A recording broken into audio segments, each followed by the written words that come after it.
My dad owns a cattle ranch about 40 miles outside Santa Fe, and we've been dealing with something that doesn't make sense. I'm not entirely sure if it's all connected or what exactly is going on here, and I'm hoping someone can help. It started last spring. Miguel, one of our longtime hands, came back from checking the north pastures, talking about a coyote that had been following him around all morning. Nothing too strange about that. Coyotes are common enough out here, and sometimes they get curious about people. But Miguel said this one was different. It would stay maybe 50 yards back, just watching him work. When he'd move to a new section of fence, it would follow along, keeping that same distance. We figured it was probably sick or something. Rabid animals sometimes act strange, or lose their fear of humans altogether. But Miguel said it looked healthy, although something was wrong with it that he couldn't put his finger on. The way it moved, the way it watched him, it wasn't right and made him feel a little anxious. A few weeks later, Carlos had a similar experience up in the same area. There was the coyote again, keeping just a little ways off and following him throughout the day. We started joking about it being the same coyote. Maybe it had claimed that territory and was just making sure we weren't encroaching. Cowboys will joke about anything to make it less weird. Then, in June, Miguel was out past sunset fixing a gate that had come loose in a storm. He had his flashlight with him, working by the beam, when he heard something moving behind him in the brush. Figured it was probably cattle, but when he turned around to check, his light caught something about 20 feet away. He said it was standing upright, not like a dog sitting up on its hind legs, but standing like a person would stand. It had the same coloring as the coyote he'd been seeing, same size but vertical. It creeped him out because it was staring at him. Miguel said they looked at each other for maybe 3 or 4 seconds, before it dropped down to all fours and ran off. Miguel's been working ranches for 30 years now. He's not the type to make things up or get spooked easily. But when he told us about it the next morning, his hand was still shaking a little when he lit a cigarette. After that, we found the first dead cow a week later. It was one of our newer heifers, maybe 2 years old, lying in a draw about a quarter mile from where Miguel had his first encounter. The throat had been torn open, big clean bite marks that looked like they came from something with serious jaw strength. But that was it. It was the damnedest thing because there were no signs of feeding, or gutting, or anything else you'd expect from a predator. The cow was killed only for the sake of being killed. By the time we found her, the ravens and vultures had been at the carcass for a day or two, but you could still tell the difference between their work and whatever killed her. Birds go for soft tissue first, things like the eyes, and they work their way in from the outside. This thing had gone straight for the throat and then left everything else alone. Dad called it into the county, and they sent someone out to take a look. Deputies said it was probably a big cat, maybe a mountain lion, that got interrupted before it could feed. That happens sometimes, and that kind of made sense, so we went with it, even though none of us had seen lion sign in that area for years. The second cow turned up 3 weeks later. Same thing, throat torn out, no feeding, and everything else was left alone. This time, Dad hired a tracker from town to come take a look. Guy spent half a day looking at prints and scat, checking the area around the kill site. He found the coyote tracks, but he said something was off about them. The size was right, but the stride was wrong in places. Some of the prints looked normal, and others looked like the animal had been walking differently, maybe favoring a leg or something. Around the same time, we started having problems with some of the herd. Just a few head acting sluggish, or not eating as well as they should. We had the vet out to check them over, but she couldn't find anything wrong. Blood work came back normal, and there were no signs of disease or parasites. She said sometimes cattle just go through phases, especially during hot weather, and to keep an eye on them. But it kept happening. Different animals each time, usually 3 or 4 head at once. They'd stop eating for a few days, stand around looking tired, and then gradually get back to normal. The vet came out 5 more times over the summer, running different tests each time, but she never found a real cause.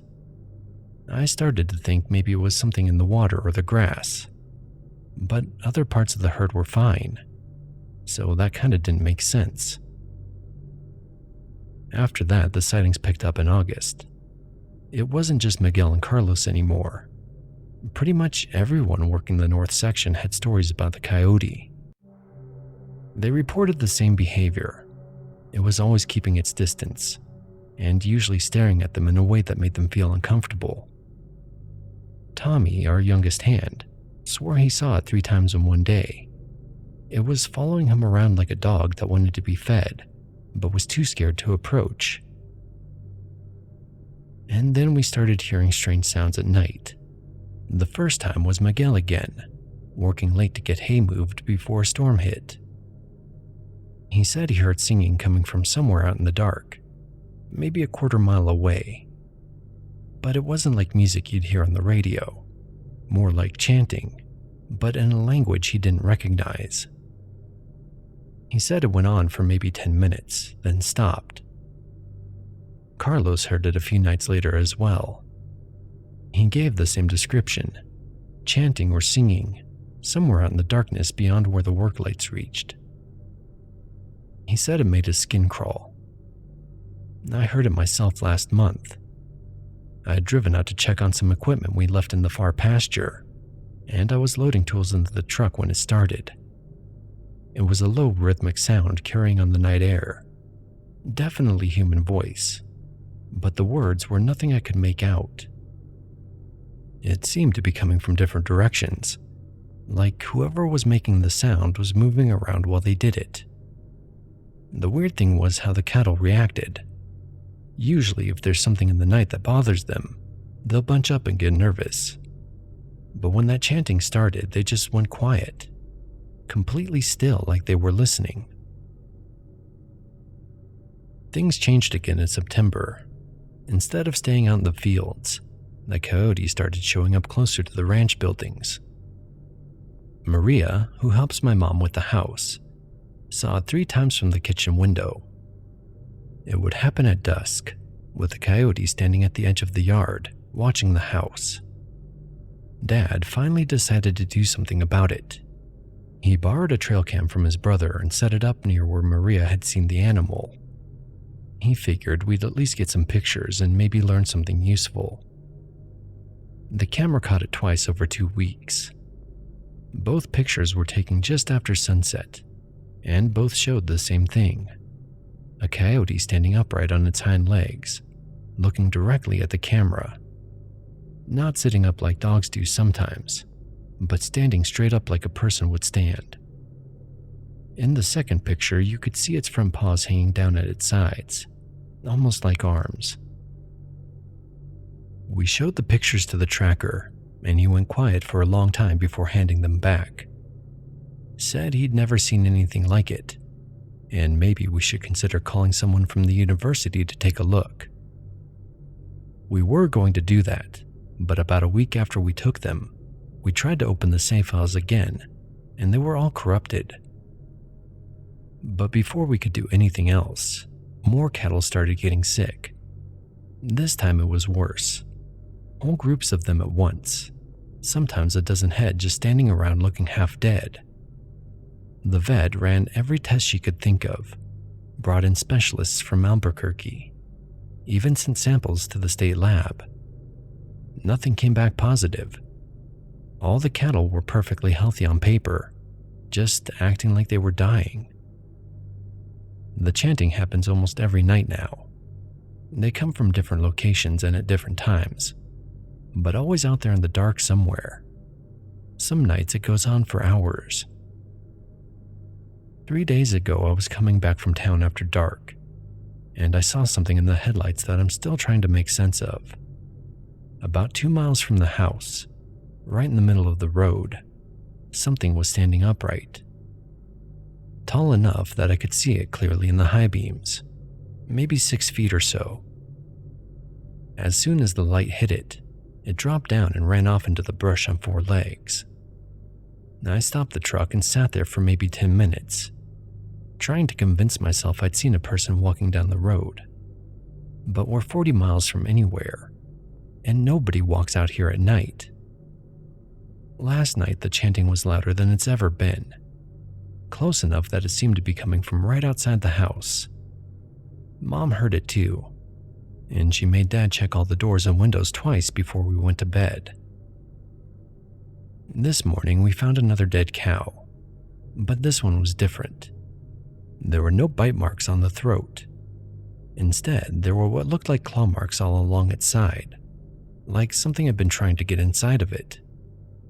But the marks were too big for a coyote, too clean for a bear, and in a pattern that didn't match any predator I know of. The cattle that had been sick are fine now, all of them, eating normally, acting like nothing ever happened.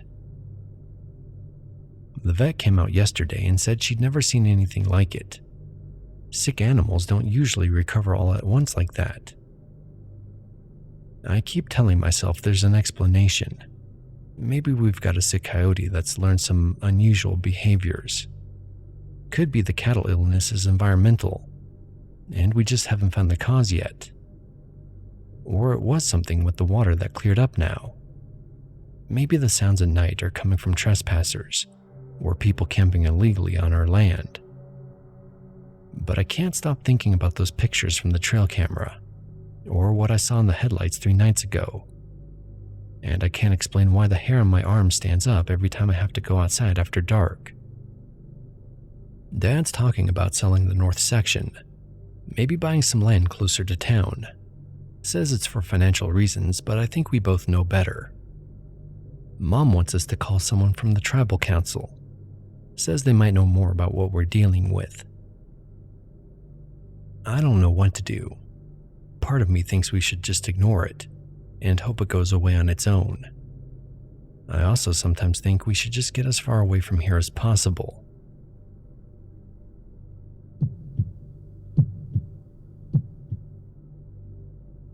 So this recounting is a bit old, as this happened about 12 years ago, in the late summer. I was 17 at the time and tended to stay up later than one should when school was coming up the following mornings.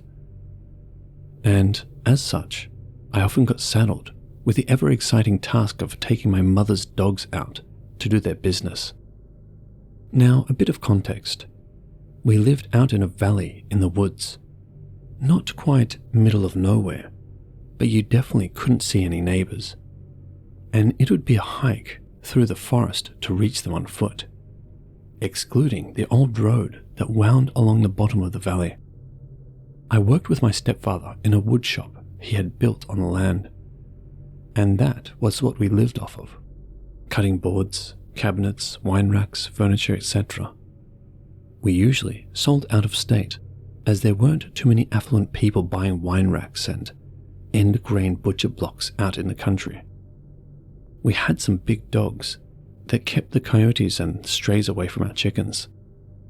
But my mum wanted the cutesy purse dogs. So when I say they were my mum's dogs, that's what I mean. The furballs were yippy little Pomeranians with food aggression and no sense of self-preservation. Regardless, I was the one taking them outside at 2 a.m. Now, normally they would strangle themselves at the ends of their leashes to get down the stairs faster, because they loved running around at odd hours. But this time, I didn't even realize that they had not moved until I was the one tugging on the end of the leash. I looked back up, confused, and again tugged at their leash once or twice to get their attention. But they were stock still. They stood on the first and second step, completely frozen and staring off the side of the stairs and into the center yard. ears back, no sounds. The only movement was their micro adjustments when I pulled at their collars. Now, our yard itself had a driveway that ran up to a garage that was connected to the woodshop, and the house ran perpendicular to that, forming a sort of disconnected L shape. With the veritable wall of woods all around that clearing, it formed something almost like a courtyard in the middle. And that was lit at all hours of the night by the woodshop's floodlight. All that to say, it wasn't at all dark, obscured or eerie when I finally followed the line of sight of these two normally excitable dogs. Standing in the middle of the gravel, right in the light and beside our old firewood pile, was something. It looked human at first. It was certainly humanoid. Bipedal, clear head and shoulders, no body hair, completely naked. It was like putting a puzzle together in slow motion. My brain didn't quite realize what it was looking at first, and just assumed human shape. No immediate alarm bells, despite how seeing a naked man standing in our driveway should have triggered something. I blame shock, or maybe the lack of time to process. Either way, in the couple of seconds I stared, I started to pick out all the abnormalities. It didn't look like it had ears or hair, like at all.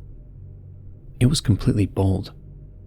That was the first thing I noticed since it was facing away and slightly diagonal from me.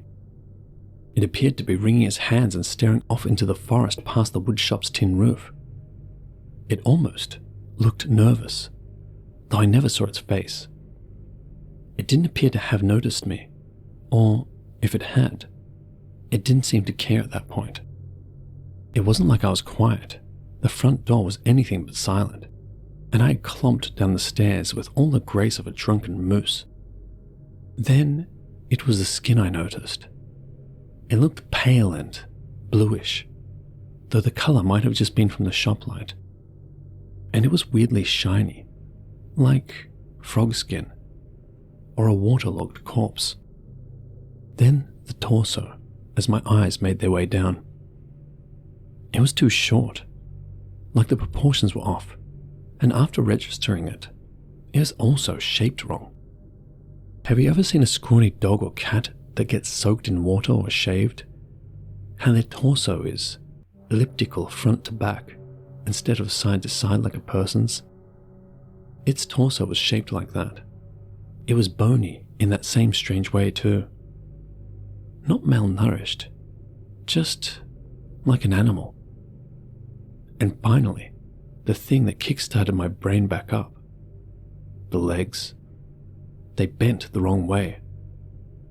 I apparently would be the person who dies in a horror movie, because my immediate, knee-jerk reaction after staring at this thing was to step off the stairs towards it, squinting as if that would help me understand this biological puzzle before me.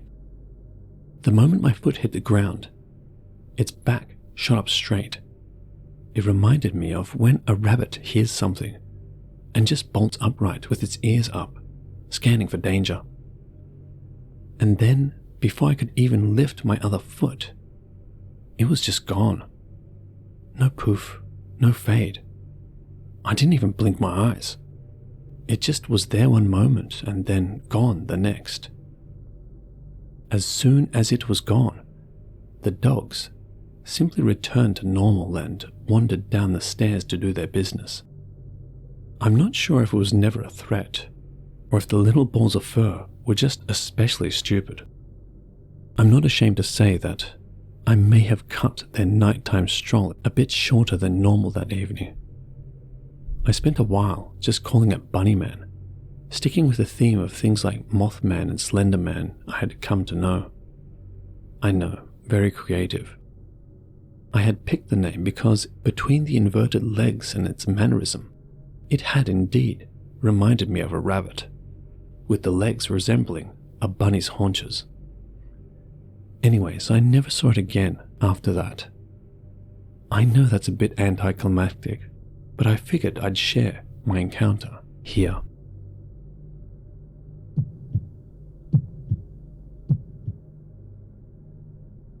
This one happened last summer, out behind my place in rural Ohio. I got 10 acres out there, with a patch of woods to the north, and beyond my fence, a flat field that turns into a mess of tall weeds by late June. I ride dirt bikes there most evenings. It's a small ritual, more to clear my head than anything else. The bike's loud enough to cover a man's thoughts when he needs it, and the evening had the kind of pressure to it that makes the air look heavy. The kind of evening that makes things feel a little closer. I was riding a loop close to dusk. The sun had dropped behind the tree line and the field was turning the color of old pennies. I cut across a strip I usually avoid because the weeds are shoulder high there in most years. Tonight they were a wall, a rustling dense wall that hid whatever lived past the fence line. As I rolled, something moved in that dark green. Not a shape popping out, but a silhouette stepping slowly. I thought it was a deer. We get deer all the time. But the outline, well, it didn't fit. It was long, like a huge dog stretched thin by height. But also bigger than any dog I'd ever seen. Chest high to a man if it lowered its head. It didn't bolt or skitter when I coasted to a stop. It just kept walking along the edge of the weeds as if following some hidden path I didn't know about. I killed the engine and watched this thing for a few moments out of curiosity. The bike sat soft and warm while my ears adjusted. I watched it move for a few minutes, trying to catch a clearer shape against the low orange light. It wasn't until it reached a break in the weeds that I noticed how it carried itself. Low at first, all shoulders and a long neck. Then it paused, like it had heard me thinking. Then it stood up. Not an awkward lurch, but a smooth rising. It became something else the moment it pressed its rear up and straightened. Not a dog on two legs. Best way to describe it is like when an ape is standing. More like a creature shifting into a posture that made it taller by instinct. It wasn't upright like a man, but tall enough that its head cleared the top of the weeds. It turned and looked right at me. Dark was coming fast, and I couldn't make out a face the way you'd make out a face in daylight. But I got a general shape of it though. What I could make out was fur dark enough to drink the light, shoulders that sloped like a cross between a mastiff and a man's broadness, and long arms that hung lower than a dog's forelegs should. Its ears were pointed and set back like a wolf's, but the muzzle was more broad and blunt than any wolf I'd ever seen. The eyes, when it looked straight at me, caught the last light and threw it back. I noticed they more glowed than reflected light, which made me uneasy. It seemed to be thinking, and that got under my skin. There was a cadence to its breathing, slow and patient, like it was weighing options.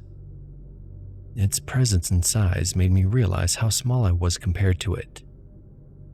I shouldn't have ridden off. Maybe I should have stayed and watched until it left. But my curiosity turned to alarm quick in the dark. My hand shook as I thumbed the starter.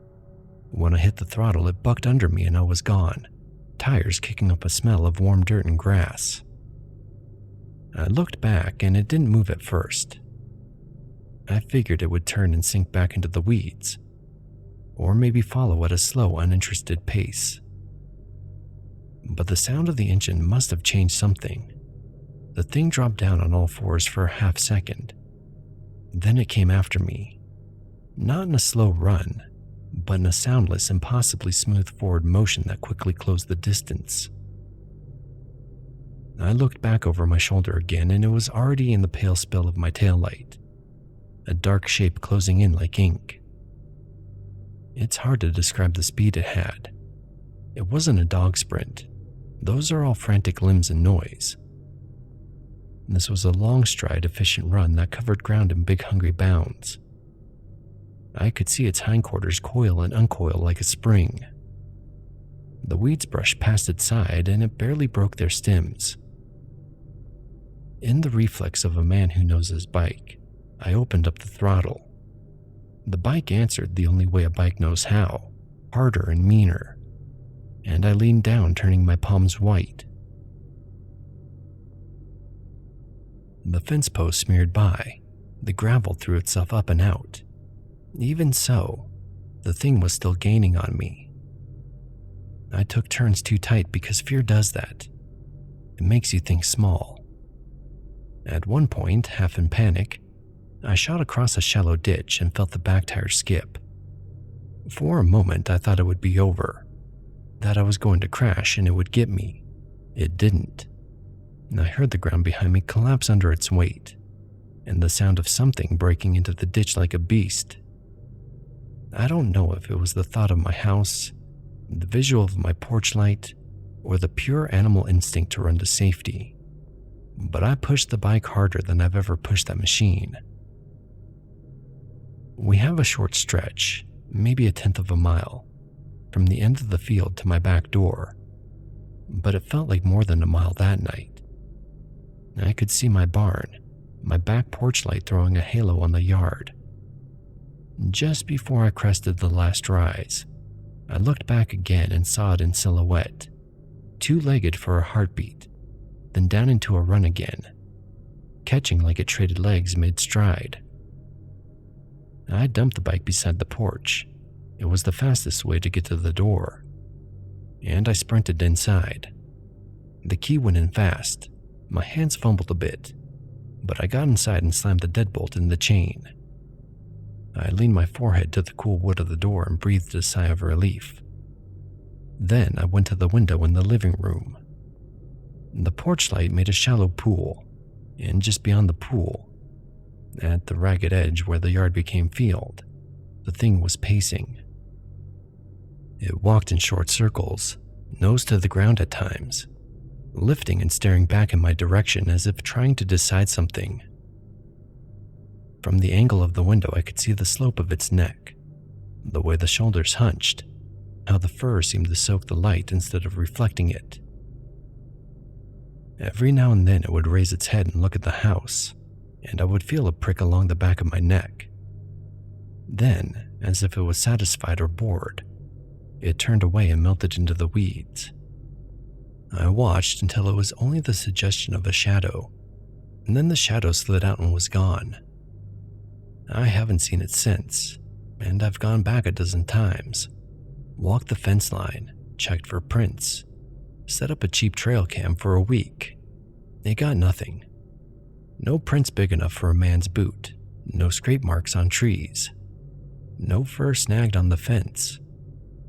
Some nights I hear coyotes in the distance, and I try to pin my memory to those sounds, tell myself it was just a trick of light and an overly large stray.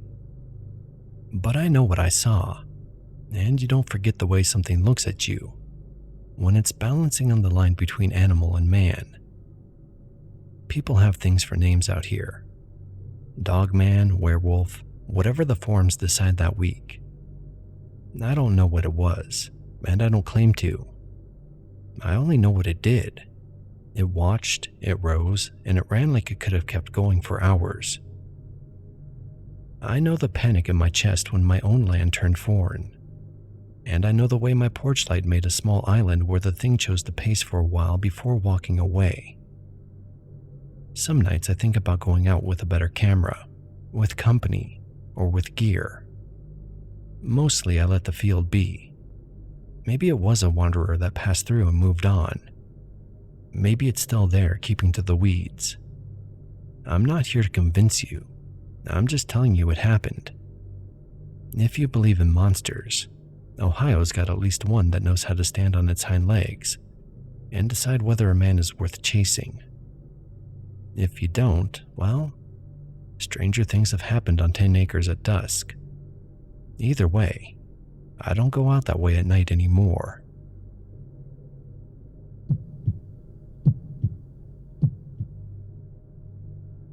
My friends think I'm crazy when I try to explain what I saw, so I figured maybe putting it somewhere anonymous would help me process it. I'm a single mom, 26, and I try to do outdoorsy stuff with my daughter, Emma, whenever I can. She's 8 and she loves camping, hiking, all that nature stuff. I grew up doing the same thing with my dad, so it feels important to keep that going for her even though it's just the two of us now. We decided to go to our local lake's campground up north for a weekend trip. It's not fancy, but it's clean and safe, with decent bathrooms and a little store if you forgot something. I'd been there a few times before, and Emma loves the lake. The only downside was we were going pretty late in the season. It was mid-October and getting cold at night, so I wasn't surprised when we pulled into the campground and realized we were the only ones there. Actually, it was kind of nice having the whole place to ourselves. Emma could run around and be loud without bothering anyone, and we didn't have to worry about other people's music or dogs or whatever. We set up our tent in a good spot, close enough to the parking area that I wouldn't have to haul our stuff too far, but far enough back to feel like we were really camping. The day was amazing. We hiked around the lake, collected some cool rocks, and played cards in the tent when it got chilly. For dinner, we did the whole camping thing, hot dogs over the fire, and some s'mores afterward. Emma was so excited about roasting marshmallows that she ate like 6 of them before I made her stop. By 9 o'clock, she was exhausted and passed out in her sleeping bag almost immediately. I stayed up for another hour or so, keeping the fire going and just enjoying the quiet. There's something about being in the woods at night that I've always loved. All the sounds you don't hear during the day, and the way the darkness makes everything feel bigger and smaller at the same time. When I finally banked the fire and crawled into the tent, I felt more relaxed than I had in months. I don't know what time it was when I woke up, but it was still completely dark. I thought maybe Emma had kicked me or something, but she was still sound asleep in her bag. Then I heard footsteps outside the tent, heavy steps in the leaves and pine needles around the campsite. I figured that somebody else had arrived late and was setting up nearby, but that didn't make much sense. I would have heard a car, and besides, who camps at midnight? Then I wondered if it might be a park ranger doing rounds, but I never heard a vehicle come in. The steps were getting closer to our tent, and I started thinking maybe it was a bear. We'd ate or disposed of all our meat already. There was just a few eggs and bread for toast in the morning. The footsteps definitely sounded heavy enough to be a bear. They had a lot of weight behind them.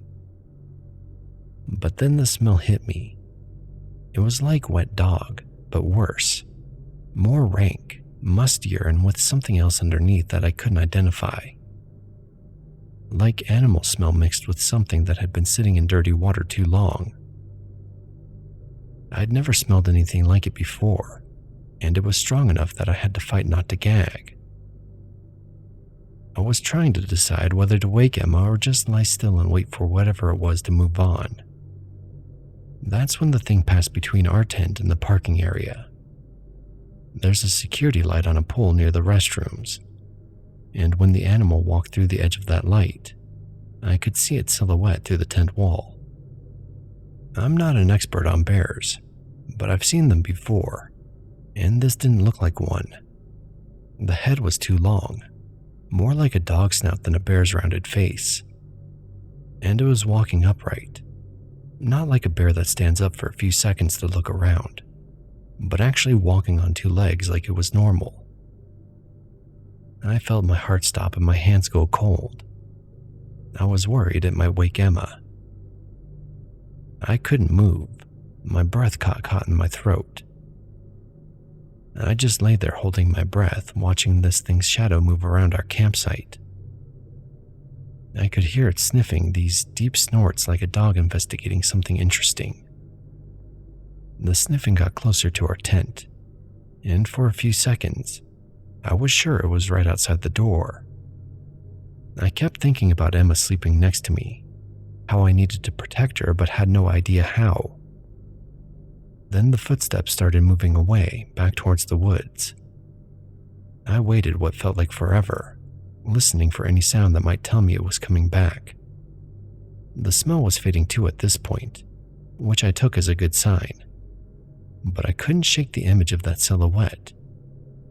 It was too tall for a bear, and the wrong shape for a person, but walking upright like it owned the place.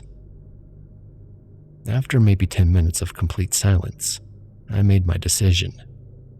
I shook Emma awake as gently as I could and whispered that we needed to go to the car right now. She was groggy and confused, but she's a good kid and didn't argue. I grabbed our shoes and my keys, left everything else in the tent, and carried her to the car as fast as I could without running. When I started the engine and turned on the headlights, I saw something at the edge of the woods maybe 50 yards away. It was standing upright, facing away from us, and the headlights caught it just long enough for me to see broad shoulders covered in dark fur. It was definitely walking on two legs, and definitely not human proportions. It must have been over 7 feet tall. I didn't stick around to get a better look. I threw the car in reverse and got us out of there, driving straight to the first motel I could find about 20 miles down the highway. Emma slept in the car on the way there and didn't ask too many questions, just accepted that we were having a motel adventure instead of camping. The next morning, I drove back to get our stuff. I didn't even care to look for anything to explain what it was. That didn't matter now. Our tent was exactly as we'd left it. Nothing was disturbed. I packed up as fast as I could. Whatever had been there the night before, I didn't want to run into it again in broad daylight. Maybe it was a bear and I just panicked, saw things that weren't there because I was scared and it was dark. It could have been the upright walking was just the angle I was seeing it from. And bears can smell pretty rank when they're wet, I've read. But that silhouette in the headlights, the way it stood, and the shape of it. I've never believed in stuff like werewolves or Bigfoot or whatever, but I don't know what else could explain what I saw. Either way, we're not camping back at that lake again. Emma keeps asking when we can go back, and I just tell her maybe next summer. I don't think I'll ever feel safe there again. Some things you can't unsee, even when you're not sure what you saw in the first place.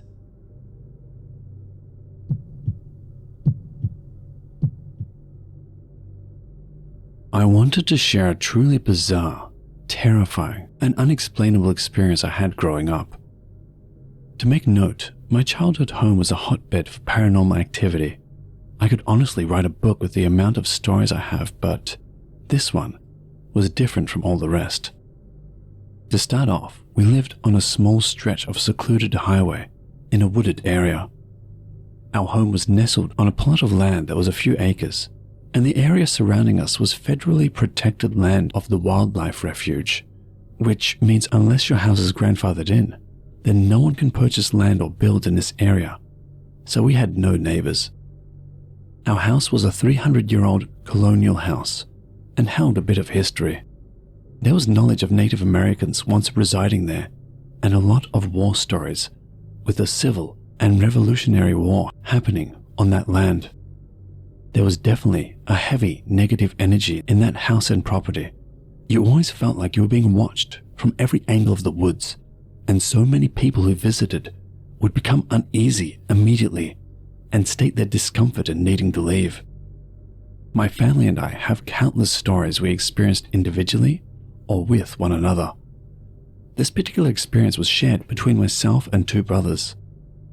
So, like many nights after dinner, my dad would tell me, or one of my brothers, to go out back and feed the dog.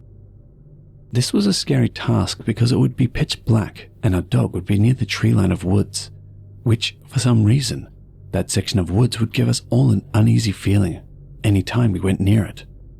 And it didn't matter the time of day, it was always creepy. But being at night, was definitely terrifying. So no matter which one of us was told to go out and feed the dog, we would never leave a man behind and would always go out in a trio because we knew better than that, because we wouldn't want to be left to go alone when it came for our turn. So on this particular night, I was probably around 11 years old, my brothers being 10 and the other 7. We would always do the same thing. So whoever was told by Dad to feed the dog, they were the one who had to carry the bowl out, and the other 2 would huddle close with the person with the bowl in the middle. We would walk extremely slow, all of us looking in different directions, surveying the property, but keeping the conversations very light-hearted and being silly to keep from getting scared before completing the task. Once we reached our dog, this is where the person holding the bowl would get screwed, because right before you had the chance to put it down, the other 2 siblings would scream something scary like Jeepers Creepers or the Jersey Devil, while hauling their ass back to the house. So you would be left standing alone before getting the chance to run with your siblings. So on this night, my brother was the one who had to hold the bowl, and as we walked out to head towards the backyard, something felt off, like the air felt static and charged, like how it feels before a lightning storm. We could hear our dog barking like crazy, which was unusual, and as we got into sight of our dog, we see him standing on his hind legs, with a leash pulled completely tight, because whatever he was barking at, he was trying with all he had to break out from the collar and go after it.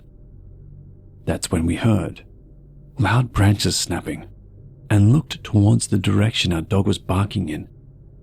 We then see this giant, black stick figure that was as tall as the trees. It was walking over this huge brush pile we had, which was why we were hearing branches breaking. The way it walked was almost mechanical in a way, and its presence felt very ominous and gave us a very dreadful feeling. At first, it seemed like it didn't notice us and was just walking by, but then it turned towards us, and that's when we booked it for the house, my brother throwing the bowl of food in the air and feeling like our legs were jello. We all saw the same thing, and it scared us so badly. Unlike many stories you hear, my parents actually believed us. Anyway, fast forward years and years later, and I was having a conversation with my co-worker. We would talk about paranormal topics quite a bit. So during this conversation, she asked me if I had ever heard of the Native American stick people. And as soon as she said it, I knew what she was referring to. She then tells me about these giant stick figures out in the woods that Native Americans have seen and are supposedly a totem of evil spirits. And if you encounter one and it goes after you, it can then possess you and cause you to do harm. I was freaked out because up until then, I'd never heard of such a thing. But knowing the Native American history of that land, it makes me believe that they are related. You have been watching Neon Noir, a Radion production brought to you by Spoopy Cola.